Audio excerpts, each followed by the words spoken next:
Hi, welcome to another episode of Hot Takes. Now, I must, in advance on this video, apologise because I'm going to use the F-bomb in a very expletive way. And it's early in the video. Normally, you get away with it at the end. I might...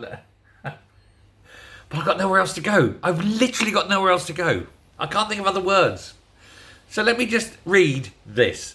Hope Not Hate's official advice to the, quote, refugee and migration sector, it's a sector now? Who knew? Right, is to state that, and here we go, this.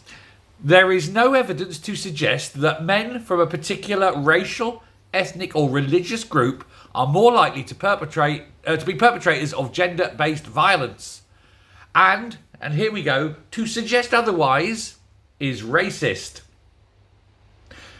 Okay, loves. First of all, why do you assume it's men doing it? Sounds very sexist to me. Secondly, they say that there is no evidence to suggest this, apart from the huge swathes of evidence as we look at people who go to court to be prosecuted and convicted of these crimes. So I have to say to you, what the actual fuck is going on in your heads, you effing morons?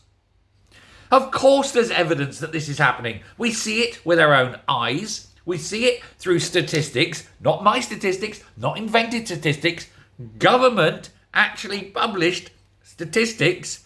And if you're an Afghani man, 23 times more likely to commit rape than a usual normal Englishman. Not my statistics. This is what the government have put out. 23 times more likely.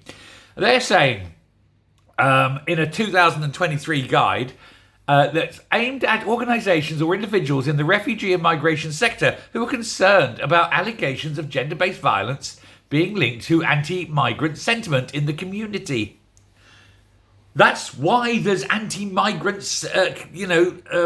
sentiment in the community, is because these people are doing terrible things. And we see it time after time after time in court. There's one going through now where the guy cried in court because he was told he couldn't have sex with a 14-year-old and then marry her.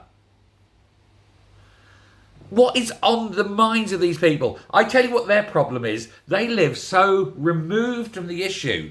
If it was their children being raped, they might have a different outlook on life. Or not. You never know with these people. But anyway, remember, this is a Labour group. This is a group funded by the Labour Party, linked to the Labour Party. And they're saying, no, there's no evidence, apart from all the evidence, of these things happening. And that we shouldn't point out that, Abdul, 23, from Afghanistan, was caught raping a 10-year-old. You can't say his name is Abdul. That sounds very religious-y. You can't say he's from Afghanistan. That sounds very, nationalistic. And you best not really mention that he was raping a 12-year-old because, that kind of makes people think that he's a bad person.